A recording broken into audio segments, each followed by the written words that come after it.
పోరాటాల పురిటిగడ్డ, వీరుల గన్న వీరగడ్డ,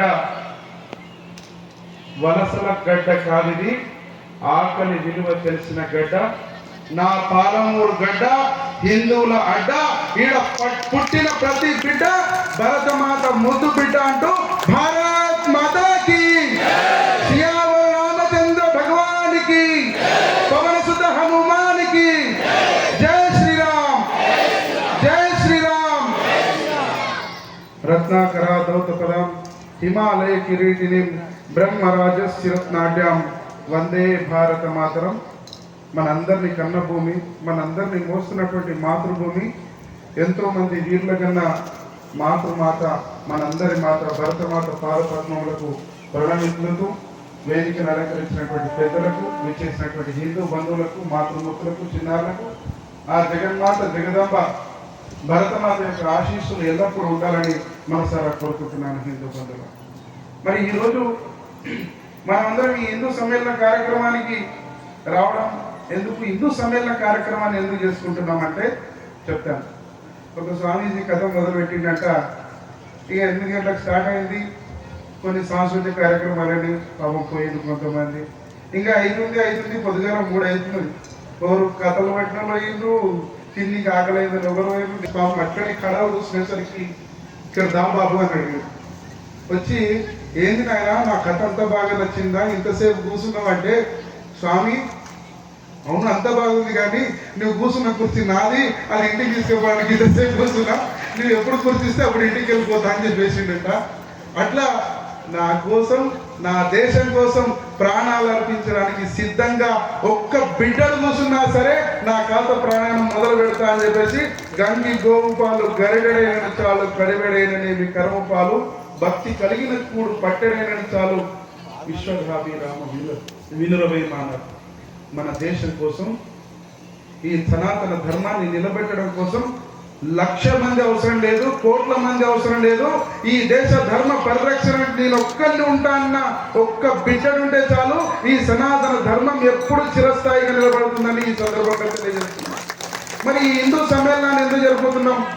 కులాలుగా వర్గాలుగా విడిపోతున్నటువంటి హిందూ సమాజాన్ని మనం మర్చిపోతున్నాం. మన ఆచార విచారాలను మళ్ళీ ముందుకు తీసుకువెళ్ళడానికి, మన భారతదేశాన్ని విశ్వగురుగా పునర్వైభవ స్థితికి తీసుకురావడానికే సంఘం యొక్క ఆధ్వర్యంలో హిందువుల చేత, హిందువుల కొరకు, హిందువుల ద్వారా నిర్వహిస్తున్నటువంటి ఒక గొప్ప కార్యక్రమం. దేశంలో లక్షల ఉపమండలాల్లో భాగంగా గొప్ప కార్యక్రమం నిర్వహిస్తున్నాం. అందులో భాగంగానే ఈరోజు ఇక్కడికి రావడం మనందరి పూర్వజన్మ సుకృతంగా భావిస్తున్నాను హిందూ బంధువులారా. అంత సంతోషకరమైనటువంటి వాతావరణంలో మనం పాల్గొంటున్నాం. మరి ఈ దేశం హిందూ దేశమా అంటే చరిత్రను చెప్తుంది, పురాణాలు ఇతిహాసాలు చెప్తున్నాయి. యాసింధు సింధు పర్యంతం యశ భారత భూమిక మాతృభూ పుణ్యభూచైవ సవై రీతి శృతి, సవై హిందూ రీతి శృతి అంటే హిమాలయాల మొదలుకొని భరతమాత పాదాలు కడిగేటువంటి హిందూ సముద్రం వరకు విస్తరించినటువంటి అఖండ భూమి ఏదైతే ఉందో అది మన మాతృభూమి, భరత భూమి, పుణ్యభూమి, వేదభూమి, కర్మభూమి, తపోభూమి, జ్ఞానభూమి. ఇక్కడ పుట్టిన ప్రతి బిడ్డడు మోక్షాన్ని పొందుతాడు. అందుకే దేవతలు కూడా స్తుతించారు. గాయంతి దేవా కిలగీత కానీ ధన్యోసుదే భారత భూమి బాగే స్వర్గాపవర్గ స్వదహేతు భూతే, స్వర్గాపవర్గ స్వదహేతు భూతే అని చెప్పేసి చెప్పారు. అంటే ఈ దేశంలో పుట్టడానికి దేవతలు సైతం వేల ఏళ్లుగా తపస్సులు చేసి, ఋషులు మునులు వేల తపస్సులు చేసిన తర్వాతనే పుణ్య భూమి అనేటువంటి భరత భూమిలో పుట్టగలుగుతాం. లేకుంటే అసలు ఈ పుణ్య భూమిలో పుట్టాలంటే నేను కలగా భావించాను. అంతటి ధర్మభూమిని కాపాడుకోవాల్సినటువంటి బాధ్యత, అంతటి సనాతన ధర్మాన్ని కాపాడుకోవాల్సినటువంటి బాధ్యత మనందరిపైన ఉంది. మన సనాతన ధర్మం ఎప్పటిదా? నిన్న మొన్నటిదా? మన తాత ముత్తాలదా? కాదు. కృత త్రేత ద్వాపర యుగాలు ఇలాంటి 1000 యుగాలు అయితే ఒక మహాయుగం, అట్లాంటి మహాయుగాలు ఒక బ్రహ్మదేవునికి ఒక పగలు, అట్లాంటి 1000 మహాయుగాలు అయితే బ్రహ్మదేవునికి ఒక రాత్రి, అట్లాంటి 50 రాత్రులు కలిసి అంటే బ్రహ్మదేవునికి 50 సంవత్సరాలు అంటే సుమారు 190 కోట్ల సంవత్సరాలు గడిచిపోయింది. దేవి భాగవతంలో చెప్తుంది ఈ సృష్టి అంతా అండపిండ బ్రహ్మాండాలంతా నేను సృష్టించానని చెప్తుంది. అంటే సుమారు 190 కోట్ల సంవత్సరాల నుంచి మన భూమండలంలో మన సనాతన సంస్కృతి ఉన్నది. ఏదో సనాతన సంస్కృతి అంటే ఇది మతం కాదు, ఇది మతం అని చాలా మంది హిందూ మతం, క్రిస్టియన్, ముస్లిం లాగా ఇది మతం కాదండి, మతం కాదు ఇది. ఇది ఒక ధర్మం, ఒక ఆచారం, విచారం. ఏది ధర్మమో అదే సనాతన ధర్మం. కాబట్టి ఇంతటి సనాతన ధర్మాన్ని మనం ముందుకు తీసుకోవాల్సినటువంటి అవసరం ఎంతైనా ఉంది. ముఖ్యంగా ఈ సనాతన సాంప్రదాయ ఆచార విచారాలను మన అక్కచెల్లెలకు చెప్దాం అనుకున్నా కానీ వారు చాలా తక్కువైపోయారు. ఈ సనాతన సాంప్రదాయాన్ని కాపాడుకోవాల్సినటువంటి బాధ్యత మన మాతృమూర్తుల పైన ఉన్నది. ఎందుకంటే ఆనాటి నుండి సీతమ్మ వారి నుండి ఇప్పటి వరకు ప్రతి ఒక్క ఆచార విచారాలను కాపాడుకుంటూ ముందుకు తీసుకున్నటువంటి ఎవరైతే ఉన్నారంటే మాతృమూర్తులే. ఈ సనాతన ధర్మాన్ని పరిరక్షించాలన్నా, ఈ సనాతన ధర్మం నిలబడాలన్నా అది కేవలం మాతృమూర్తుల పైన ఉంది. ఎందుకంటే మనం భూమాత అంటాం, ధరణి మాత అంటాం, గంగా మాత అంటాం, గోమాత అంటాం, అన్నిటినీ మాతతో ముడిపెడతాం. కాబట్టి ఈ ధర్మాన్ని రక్షించాలన్నా కావాలన్నా కూడా మాతనే కారణం అవుతుంది. ఎందుకంటే వారు పాటించే ఆచార విచారాలు అలా ఉంటాయి. ముఖ్యంగా స్త్రీలు మహాలక్ష్మిలాగా కనిపిస్తారు. ఎక్కడ కనిపిస్తారండి? బొట్టు పెట్టుకోవడం. మరి బొట్టు పెట్టుకుంటే కుంకుమ బొట్టు ఎందుకు పెట్టుకుంటారు? అక్కడ కుంకుమ బొట్టు నెగటివిటీని దూరం చేస్తుంది. ఇక్కడ ఎందుకు పెట్టుకుంటారు? 72,000 నాడులు కలుస్తాయి. చేతులు గాలు చేసుకోవడమే ఒక సైన్సే, కాళ్ళకు మెట్టెలు పెట్టుకోవడం ఒక సైన్సే, మంగళసూత్రాన్ని ధరించడం కూడా ఒక సైన్సే. ఈ విధంగా మన ఆచార విచారాలు గత లక్షల సంవత్సరాలుగా ఒకే రీతిగా వస్తున్నాయి. అందుకే ఈ సనాతన ధర్మం ఇప్పటి వరకు నిలబడింది. మాతృమూర్తులు ఎంత గొప్పవారంటే ఆ రోజు రాజస్థాన్లో రాజపుతుల పైన ముస్లిం రాజులు దండయాత్ర చేస్తే ఆ మాతృమూర్తిని చెరచాలని దుర్మార్గులు వస్తుంటే తన ధర్మాన్ని, తన పాతివ్రత్యాన్ని కాపాడుకోవాలని, తన రాజ్యం యొక్క శీలాన్ని పరిరక్షించాలని రాణి పద్మిని మాత తన రాజమహల్లో ఏర్పాటు చేసినటువంటి చితిలో వేలాది మంది తన పరిచారికలతో కలిసి ఆత్మ సమర్పణ చేసుకున్నటువంటి అంతటి గొప్ప సంస్కృతి, అంతటి గొప్ప మాతృమూర్తులు మన భారతీయ మాతృమూర్తులు.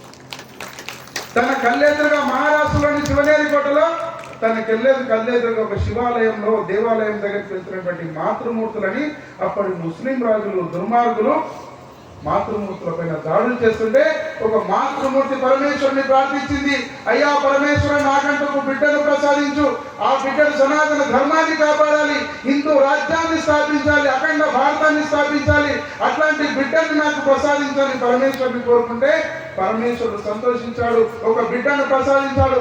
ఆ పుట్టిన బిడ్డ పెరిగి పెద్దగైన తర్వాత అఖండ హిందూ సామ్రాజ్యాన్ని స్థాపించాడు, హిందూ హృదయ సామ్రాట్ అయ్యాడు. ఇంతకు ముందు మనందరూ చూసినటువంటి ఛత్రపతి శివాజీ మహారాజ్ తయారయ్యాడు.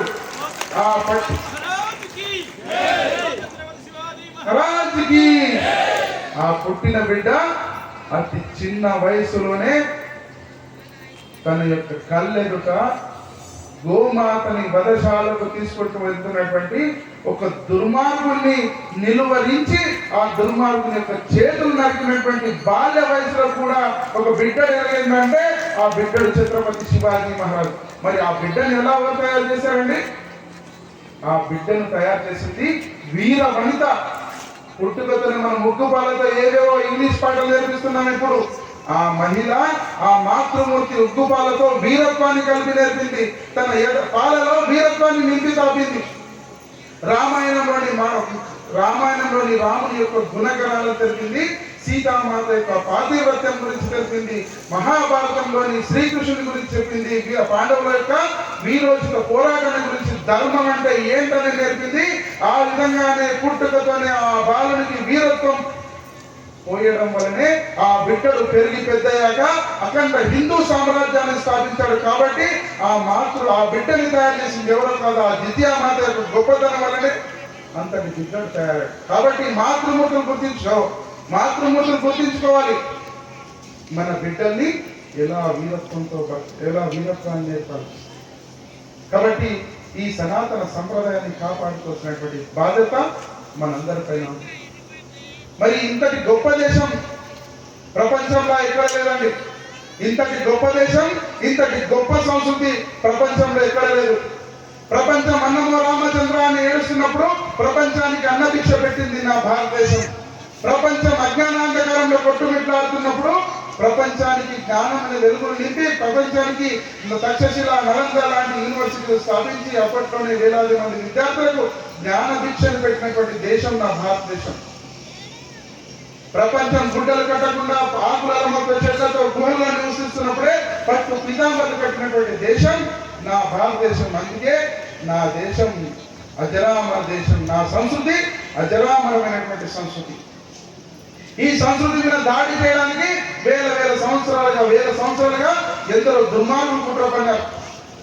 గజనీ మహాత్మ యొక్క దండయాత్ర సోమనాథ దేవాలయం పైన యొక్క 17 సార్లు దండయాత్రతో మొదలైనటువంటి పరంపర వేల సంవత్సరాల పాటు నిరంతరంగా కొనసాగింది. మరి ఈ మతాలు అత్యంత పురాతనమైన, ఇంతకుముందు చెప్పుకున్నట్టు వేల సంవత్సరాల కింద ఈ మతాలు లేవు. 1400 ఏళ్ల కింద ఒక మతం లేదు, 2000 సంవత్సరాల కింద ఒక మతం లేదు. ఒకరు కత్తులతో జనాల్ని బెదిరించి హస్తగతం చేసుకున్నారు, ఒకరు బోధనలతో భయప్రాంతులకు గురి చేసి ఇంకోరు దేశాలను పెంచుకున్నారు. కానీ వేల సంవత్సరాలుగా ఈ దేశం పైన దాడి చేసిన, ధర్మం పైన దాడి చేసినా కానీ నిరంతరంగా నిత్య నూతనంగా వెలుగుతున్నటువంటి సంస్కృతి ఏదైతే ఉందంటే అది మన సనాతన సంస్కృతి అని చెప్పేసి ఈ సందర్భంగా తెలియజేస్తున్నాను హిందూ బంధువులారా.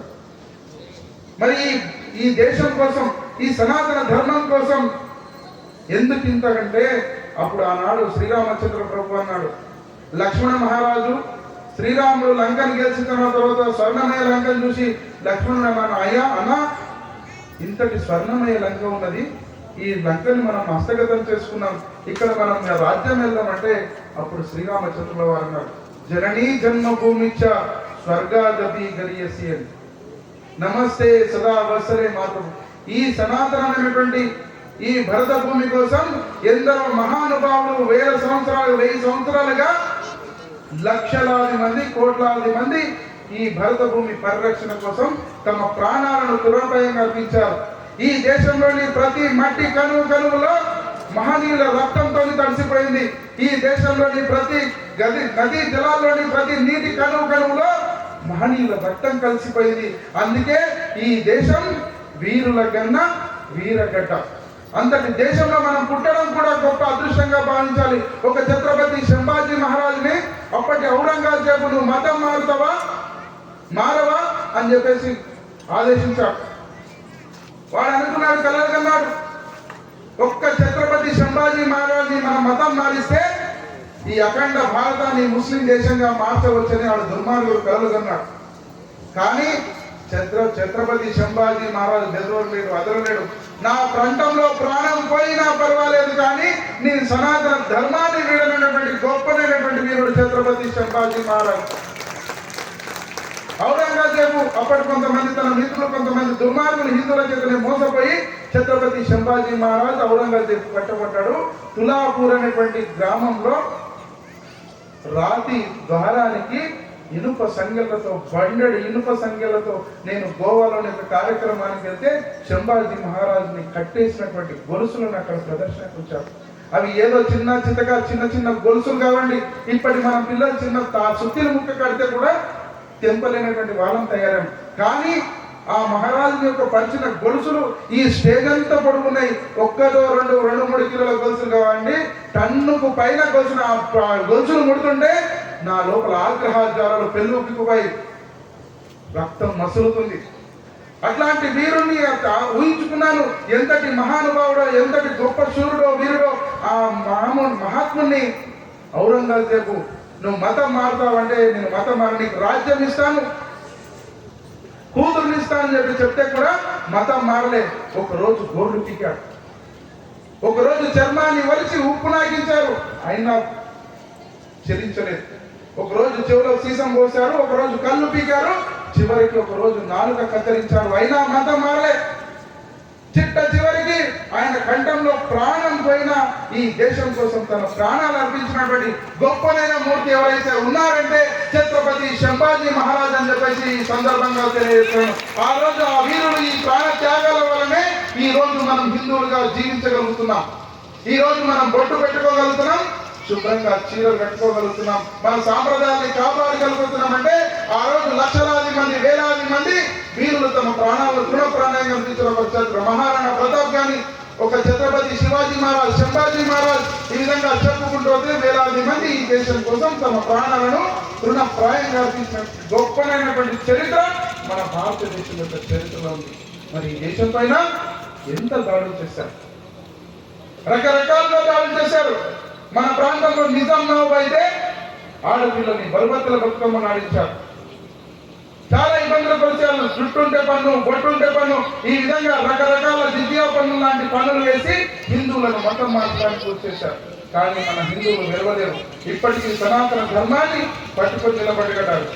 ఆనాడు నలంద యూనివర్సిటీ పైన మనం ఒక రకంగా వెలవలేరు. మన దేశం పైన ఆధ్యాత్మిక చింతన పైన దాడి చేశారు. సుమారు 500 సంవత్సరాల క్రితం అయోధ్యలోని శ్రీరామ దేవాలయం పైన దాడి చేసి 500 సంవత్సరాల పాటు శ్రీరామచంద్ర ప్రభుకు నిల్వ నీడ లేకుండా చేశారు. ఆ దేవాలయం కోసం ఎందరో లక్షలాది, సుమారు 3.5 లక్షల మంది 500 సంవత్సరాల పాటు తమ ప్రాణాలను తృణప్రాయంగా అర్పించిన తర్వాత మన అందరం జోగులాంబలో కూడా 7వ శతాబ్దంలో నిర్మించినటువంటి అమ్మవారి దేవాలయం పైన అక్కడ ఉన్నటువంటి అలీషా పైల్వాన్ ఒక దుర్మార్గుడు 13వ శతాబ్దంలో అమ్మవారి దేవాలయం పైన దాడి చేసి 700 సంవత్సరాల పాటు అమ్మవారికి నిల్వ నీడ లేకుండా చేశాడు. అక్కడ ఉన్నటువంటి మన రాజులు ఆ దుర్మార్గుని చంపితే మళ్ళీ అక్కడ బొందపెట్టి వారిని హిందువులు పూజించే విధంగా చేశారు. కాబట్టి హిందూ బంధువులారా, ఏదో ఒక రోజు వస్తుంది, జోగులాంబ అమ్మవారి పిలుపు వస్తుంది, మనం అక్కడ నిర్మించినటువంటి అక్రమ నిర్మాణాన్ని కూడా పెగిరించి బయటికి వేయాల్సిన సమయం ఆసన్నమవుతుందని చెప్పేసి ఈ పాలమూరు గడ్డ సాక్షిగా ఇక్కడ ఉన్నటువంటి హిందూ బంధువులను కోరుతున్నాం. మన దేవాలయాల్లో అన్యమత చిహ్నాలు వద్దు. మన దేవాలయం పైన దాడులు చేసినటువంటి దుర్మార్గుల యొక్క చిహ్నాలు మన ఆచార విచారాల్లో వద్దు. మనం దర్గాలను కూడా పూజించాల్సిన అవసరం లేదు, మొక్కాల్సిన అవసరం లేదు. ఈ దేశానికి వారితో ఎటువంటి సంబంధం లేదని చెప్పేసి ఈ సందర్భంగా తెలియజేస్తున్నాం. కొంతమంది దుర్మార్గులు ఉంటారు. 1947లో భారతదేశాన్ని 2 ముక్కలుగా విడగొట్టారు.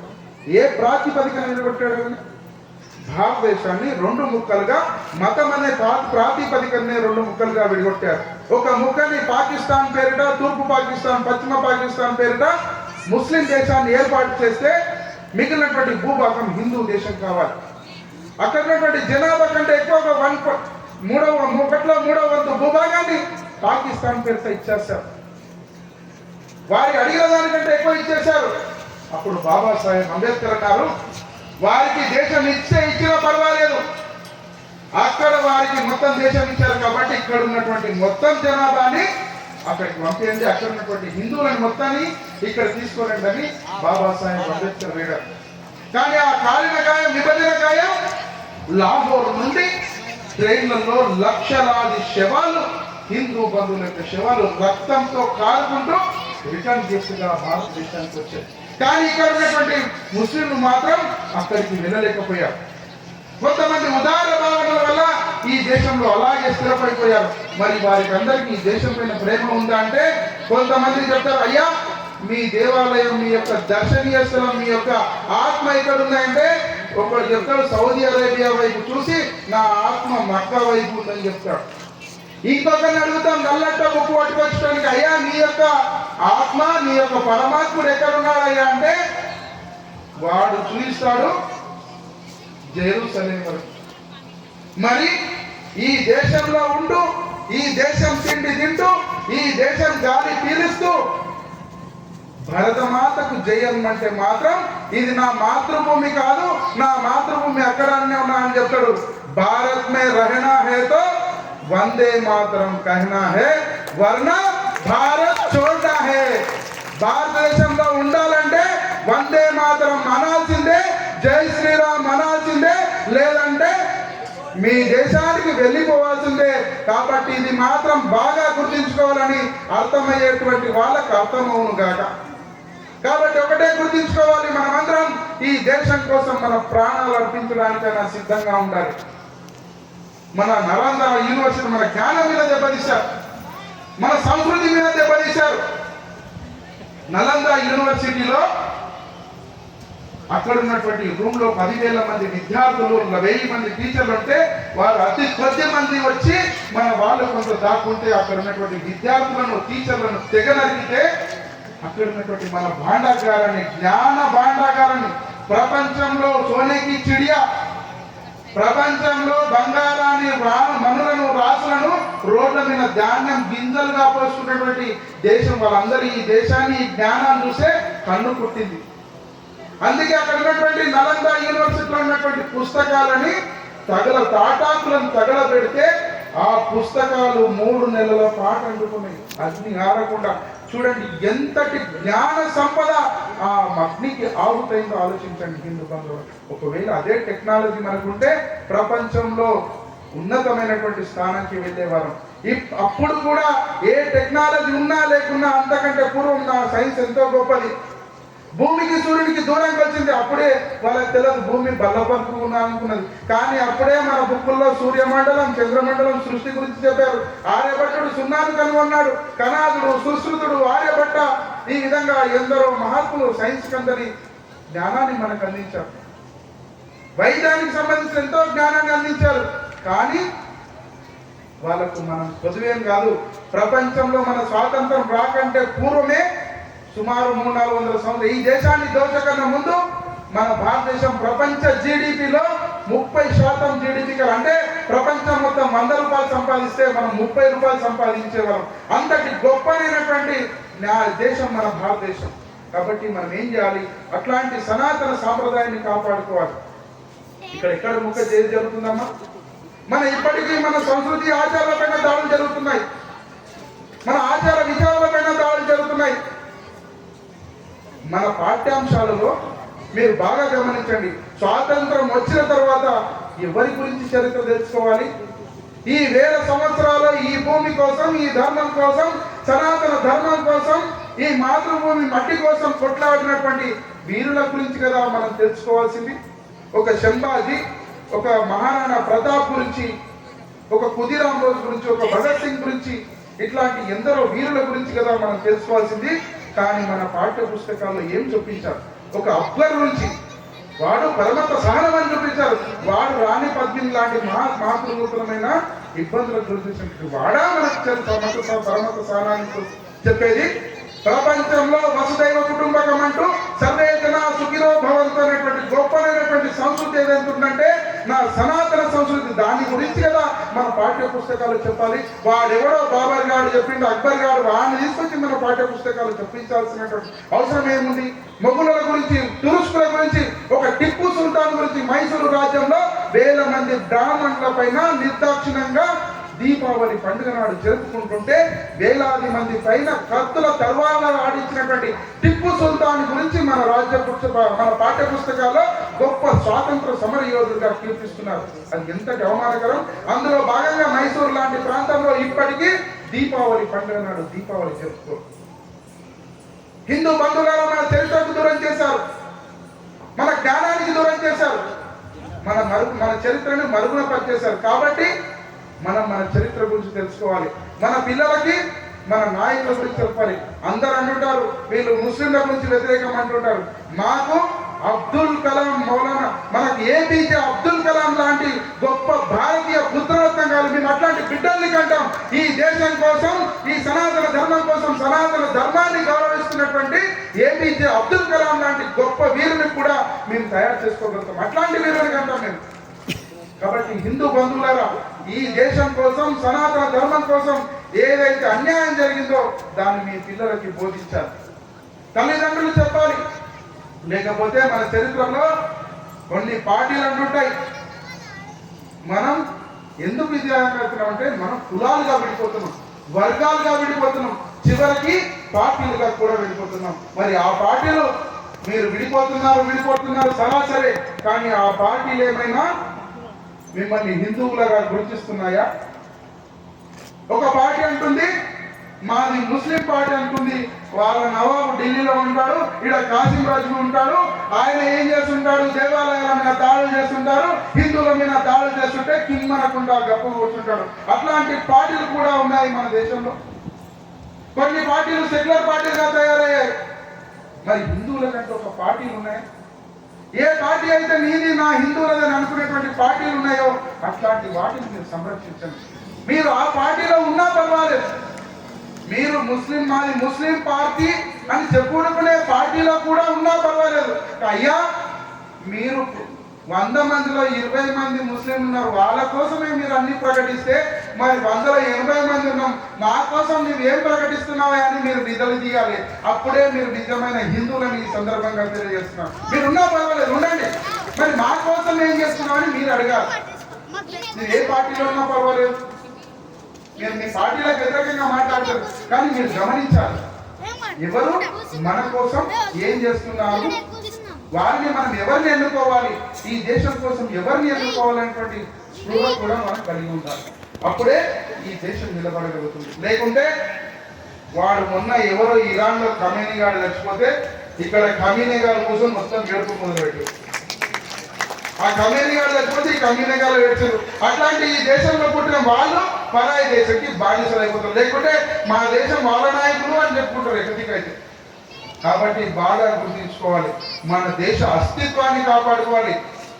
మన దేశం యొక్క మనమందరం స్వాభిమానంగా బతుకోవాలి. మనకు దైవభక్తి ఉన్నా పర్వాలేదు, లేకున్నా పర్వాలేదు. నీవు ఆ దేవుని పూజిస్తావా, కృష్ణుని పూజిస్తావా, రాముని పూజిస్తావా, దుర్గామాతను పూజిస్తావా, లేకుంటే పూజిస్తావా, నష్టం లేదు. కానీ ఈ దేశంలో పుట్టినందుకు మనమందరం భరతమాతను మాత్రం ఖచ్చితంగా పూజించాలి. అప్పుడే ఆ రాముడు నిలబడతాడు, కృష్ణుడు నిలబడతాడు, దుర్గామాత నిలబడతాడు. ఎందుకంటే వాళ్ళ దేశాల్లో వాళ్ళ దేవతలు పూజించుకున్నారు, ఇరాన్, జెరూసలేం ఇలాంటి దేశాలు. కానీ మాతృభూమిని మాత్రం పూజించలేదు. ఆ మాతృభూమిని తన మాతగా భావించలేదు. అందుకే ఆ దేశాలన్నీ వాళ్ళ సంస్కృతులన్నీ మాయమైపోయాయి. కానీ నా భరత గడ్డ ఒకటే మాత్రం, నా హిందువులు ఒకటే మాత్రం ఈ పుణ్యభూమిని మాతృభూమిగా భావించినందుకే ఇప్పటి వరకు నా భారతీయ సంస్కృతి సనాతనంగా నిత్యనూతనంగా నిలబడుతుందంటే కారణం ఈ దేశాన్ని మన మాతృభూమిగా భావించడం వల్ల.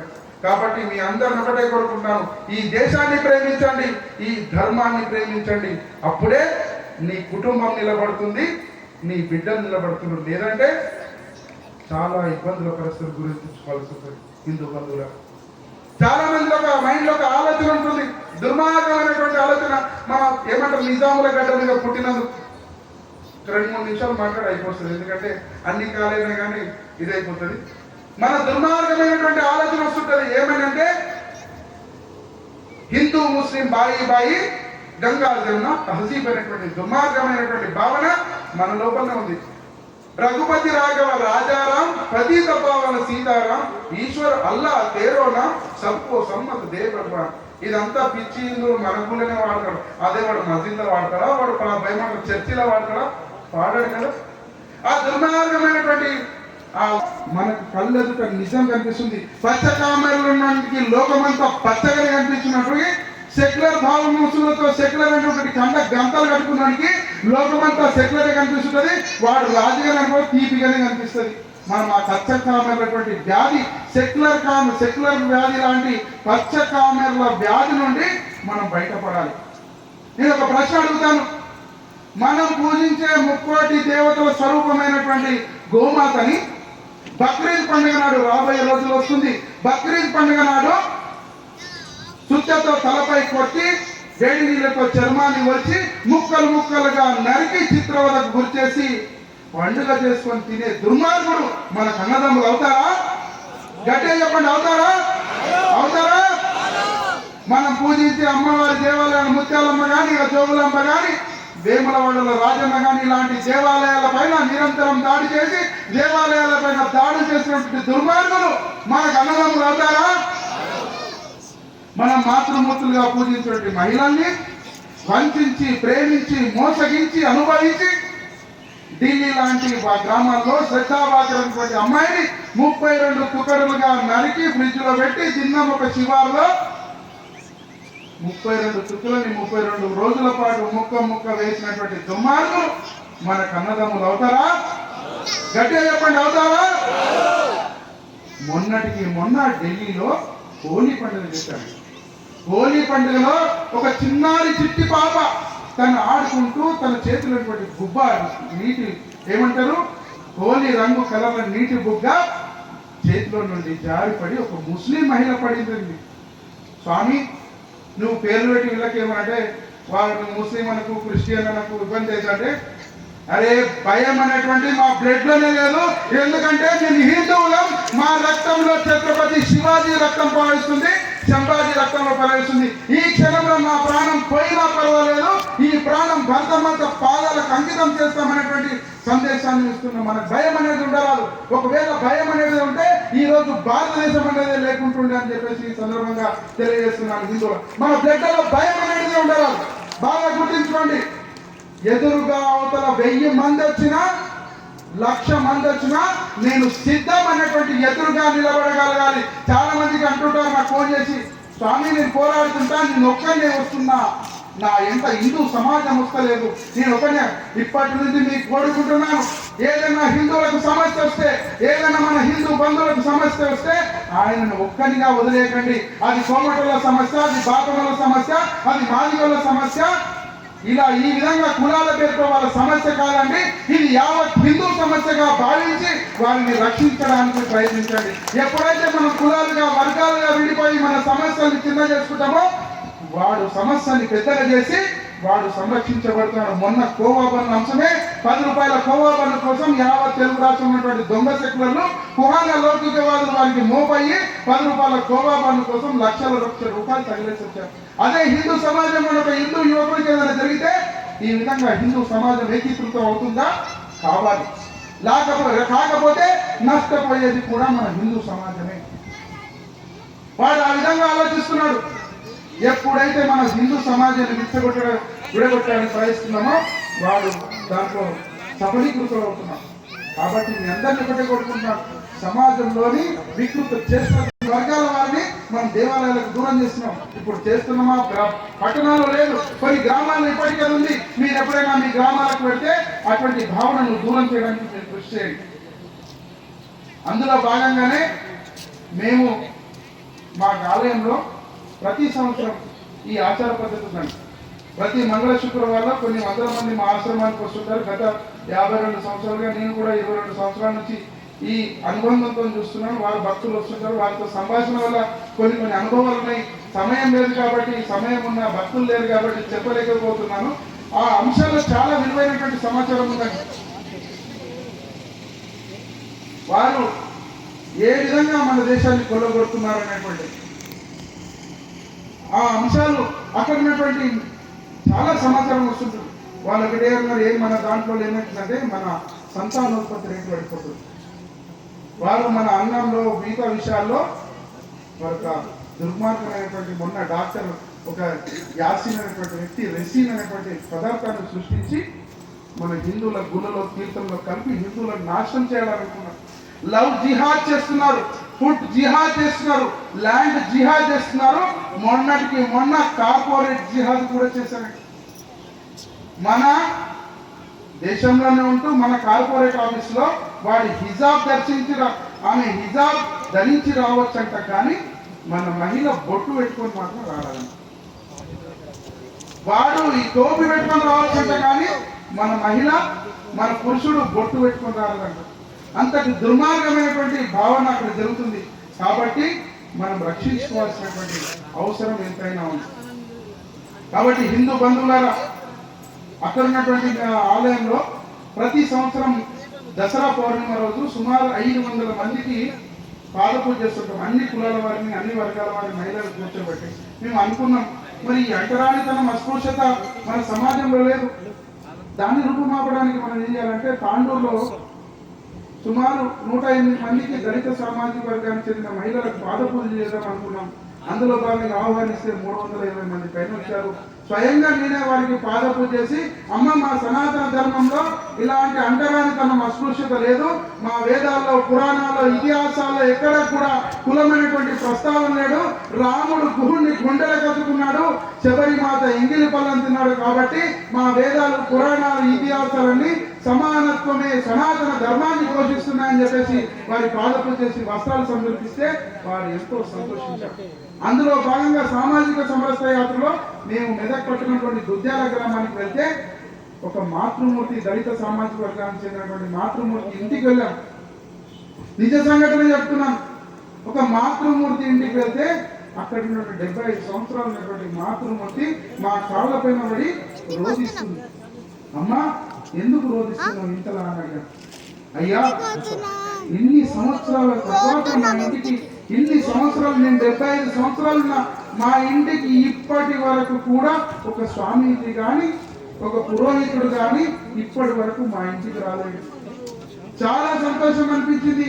ఆ బాధతో నేను రోధిస్తున్నాను అన్న. అమ్మా ఇప్పుడు వచ్చాం కదా, మన దేవతలు ఎక్కడా శక్తి తగ్గలేదండి.